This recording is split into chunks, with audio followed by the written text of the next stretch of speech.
Hello అండి. ఈరోజు మన కిచెన్‌లో చాలా ఈజీగా, హెల్తీగా చేసుకునే ఒక మంచి బ్రేక్‌ఫాస్ట్ రెసిపీని ఎలా చేయాలో చూపించబోతున్నానండి. రెగ్యులర్‌గా మనము జొన్న పిండితో అబ్బబ్బా! చపాతీలు అన్నవాళ్ళు ఇలా దోసలు వేసుకొని తినండి. రుచి చాలా బావుంటదండి. చాలా తక్కువ టైంలో ఈజీగా చేసుకునే బ్రేక్‌ఫాస్ట్ అండి. ఇలా చేసి పెడితే పిల్లలు, పెద్దలు కూడా చక్కగా ఇష్టంగా 1, 2 అయితే అస్సలు ఆగరండి. రోజు తినే బ్రేక్‌ఫాస్ట్ ఇడ్లీ, దోస మర్చిపోతారు. మరి ఆలస్యం చేయకుండా ఈ బ్రేక్‌ఫాస్ట్‌ని ఎలా చేయాలో చూద్దాం రండి. ముందుగా ఇక్కడ నేను ఒక చిన్న బౌల్ తీసుకొని దాంట్లో 1 కప్పు మినపగుళ్ళు తీసుకొని దాంట్లో ఒక పావు టీ స్పూన్ దాకా మెంతులు వేసుకొని శుభ్రంగా ఒక 2, 3 సార్లు బాగా వాష్ చేసుకోవాలండి. ఇలా చక్కగా వాష్ చేసుకొని ఒక 2 గంటలు నానబెట్టుకోవాలండి. అంతకంటే ఎక్కువ అవసరం ఉండదు. ఇక నేను 2 గంటల తర్వాత చూపిస్తున్నాను చూడండి. పప్పు చక్కగా నానిందండి. ఇప్పుడు మిక్సీ జార్ తీసుకొని ఈ పప్పుని మిక్సీ జార్‌లో వేసుకోవాలి. ఫస్ట్ టైం నా ఛానల్ చూస్తున్న వాళ్ళు ప్లీజ్ నా ఛానల్‌ని సబ్స్క్రైబ్ చేసుకోండి, లైక్ చేయండి, పక్కనున్న బెల్ ఐకాన్‌ని ప్రెస్ చేయండి. ఇలా ప్రెస్ చేయడం వల్ల నేను పెట్టే వీడియో నోటిఫికేషన్ ముందుగా మీ హోమ్ పేజ్కి వస్తాయండి.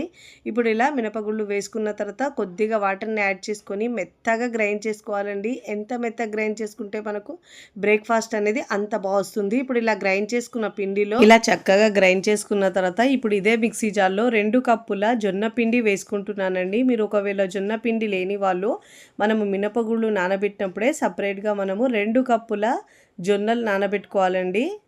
అలా అయినా చేసుకోవచ్చు. ఇప్పుడు ఇలా 2 కప్పుల జొన్న పిండి వేసుకున్న తర్వాత ముందైతే 1 కప్పు వాటర్ వేసుకొని మెత్తగా గ్రైండ్ చేసుకోవాలండి. గ్రైండ్ చేసేటప్పుడు మనకు అవసరం పడితే వాటర్ని యాడ్ చేసుకుంటూ గ్రైండ్ చేసుకోవాలి. ఇలా మెత్తగా గ్రైండ్ చేసుకున్న ఈ పిండిని మనము ఒక గిన్నెలోకి తీసుకోవాలి. ఇక్కడ నేను యూస్ చేసే ప్రోడక్ట్స్ ఏమైనా మీకు కావాలంటే డిస్క్రిప్షన్లో లింక్ ఇస్తానండి. అక్కడ నుంచి మీరు బై చేసుకోవచ్చు. ఇలా పిండి వేసుకున్న తర్వాత 2 నిమిషాల పాటు ఇలా బాగా బీట్ చేసేటట్టు మిక్స్ చేసుకోవాలండి. ఇలా బాగా మిక్స్ చేసుకుంటే మనము పిండి బాగా చక్కగా పులుస్తుంది. ఇడ్లీ, దోసలు, వడలు ఏవైనా చాలా చాలా బాగా వస్తాయండి. ఇప్పుడు ఇలా పిండిని బాగా మిక్స్ చేసుకున్న తర్వాత మూత పెట్టేసి 6-8 గంటల పాటు పిండి పులియడానికి పెట్టుకోవాలండి. నేను ఇక్కడ ఒక ఓవర్ నైట్ తర్వాత చూపిస్తున్నాను చూడండి. పిండి చక్కగా పులిసిందండి. ఇప్పుడు ఇలా స్పూన్తో బాగా మిక్స్ చేసుకోవాలి. అప్పుడప్పుడు ఇలా హెల్తీ బ్రేక్ఫాస్ట్ చేసుకోవడం వల్ల హెల్త్కి చాలా మంచిదండి. రెగ్యులర్గా తినే ఇడ్లీ, దోశ, ఉప్మా అలాంటివి కాకుండా జొన్న రొట్టె బోరు కొడితే ఒక్కసారి ఇలా బ్రేక్ఫాస్ట్ చేసుకోండి. రుచి చాలా బాగుంటుందండి. పిల్లలు, పెద్దలు కూడా చాలా ఇష్టంగా తింటారు. ఇప్పుడు దీంట్లో మనము రుచికి సరిపోయినంత ఉప్పు వేసుకోవాలండి. ఉప్పు మీ టేస్ట్ని బట్టి యాడ్ చేసుకోవాలి. కన్సిస్టెన్సీ నేను వీడియోలో చూపించిన విధంగా ఈ కన్సిస్టెన్సీ ఉండాలండి. అప్పుడే మనకు బ్రేక్ఫాస్ట్ అనేది చాలా చక్కగా వస్తుందండి. ఇలా ఉప్పు వేసుకున్న తర్వాత బాగా మిక్స్ చేసుకోవాలి. ఇప్పుడు ఇలా వీడియోలో చూపించిన విధంగా ఈ కన్సిస్టెన్సీలో ఉండాలండి. చాలా సింపుల్గా చేసుకోవచ్చండి. ఇప్పుడు ఇలా బాగా మిక్స్ చేసుకున్న తర్వాత కన్సిస్టెన్సీ చూడండి. నేను వీడియోలో చూపించిన విధంగా ఈ కన్సిస్టెన్సీలో ఉండాలి.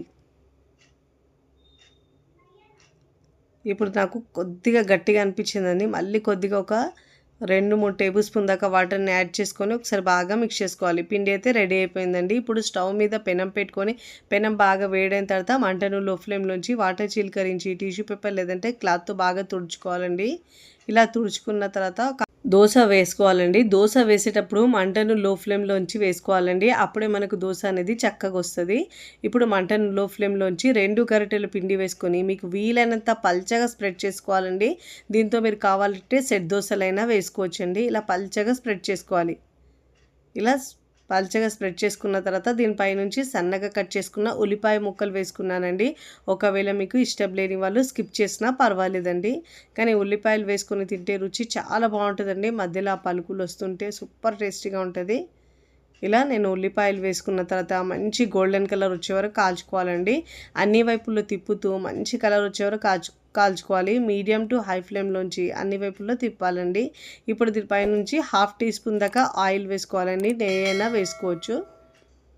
ఇలా మంచి గోల్డెన్ బ్రౌన్ కలర్ వచ్చే వరకు కాల్చుకోవాలి. చూడండి, ఇక్కడ ఆయిల్ వేసుకున్న తర్వాత అన్ని వైపుల్లో ఇలా పెనాన్ని తిప్పుతూ కాల్చుకోవాలి. చూడండి, ఇలా మంచి గోల్డెన్ కలర్ వచ్చిన తర్వాత ఇలా ఫోల్డ్ చేసుకొని ప్లేట్లోకి తీసుకోవాలండి. ఇదే పిండితో 1 by 1 దోసలు వేసుకోవాలండి. వేడివేడిగా తింటే రుచి అయితే అద్భుతంగా ఉంటుందండి.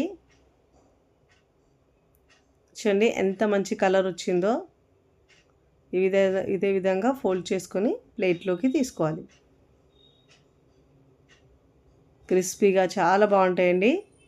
1 బై 1 దోసలు వేసుకుంటూ ఉండాలండి. ప్రతిసారి దోస పెనాన్ని తుడుచుకున్న తర్వాతనే దోసలు వేసుకోవాలి. అప్పుడే మనకు చక్కగా వస్తాయండి దోసలైతే.